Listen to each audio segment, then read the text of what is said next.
Hello বন্ধুরা, কেমন আছেন সবাই? আশা করি খুব ভালো আছেন। তো আমিও ভালো আছি বন্ধুরা। তো আজকে একটা রেসিপি করব, ওটাই আপনাদের দেখাবো। তো এই যে এখানে এই শাকের একটা রেসিপি করব বন্ধুরা। এই দেখুন, এটা হচ্ছে বড়মা শাক। শাকটা দেখাচ্ছি আপনাদের একখানা।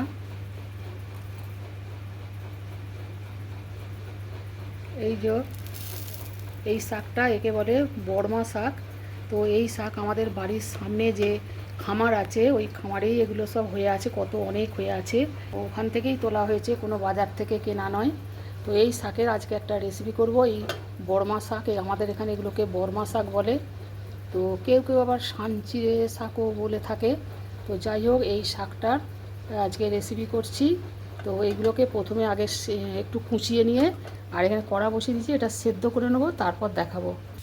শাকগুলো যে ঢাকা দিয়ে সেদ্ধ করে নিয়েছি নুন আর জল দিয়ে, একটু সামান্য জল দিতে জল বেরিয়ে গেছে এর থেকে। এবার শাকটা তুলে নেবো। কড়ায় তেল দিয়েছি, তেল গরম হয়ে গেছে। একটা শুকনো লঙ্কা দিয়ে দিচ্ছি, আর এইখানে রয়েছে পেঁয়াজ কুচি, রসুন থেতো করা, আর এখানে কাঁচা লঙ্কা চিড়ে দিয়েছি সবগুলো। তো এবার ওইগুলো দিয়ে দেবো ওতে।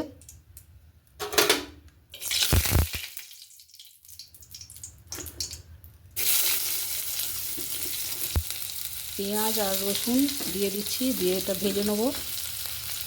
এটা আদা ভাজা হয়ে গেছে। এবার কাঁচা লঙ্কাগুলো দিয়ে দিচ্ছি, একসাথে এগুলো ভেজে নেবো। পেঁয়াজ লঙ্কাটা ভাজা হয়ে গেছে। এবার এই যে শাক সেদ্ধ করে রেখেছি, এটা দিয়ে দেবো। এটা একসাথে ভালো করে মিশিয়ে একটু শাকগুলো ভেজে নেবো।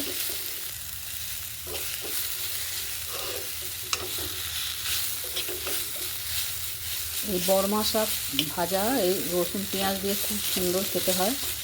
তো বন্ধুরা, আপনারা তো অনেক রকমের শাক অনেকভাবেই খেয়েছেন। তো এতে আমি আরও একটা জিনিস দেবো, বাকি আছে দিতে। এইভাবে কে কে খেয়েছেন অবশ্যই জানাবেন।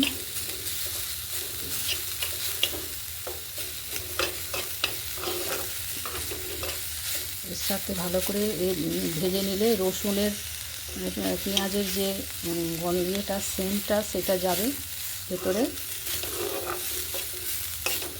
একসাথেও দেয়া যায়, আমি সেদ্ধটা আগে করে নিয়ে তারপরে দিয়েছি ফোড়নের মতো। তো এতে এই স্বাদগুলো খুব ভালোভাবে থাকবে, খুব ভালো লাগবে খেতে। আর একটু ভাজবো।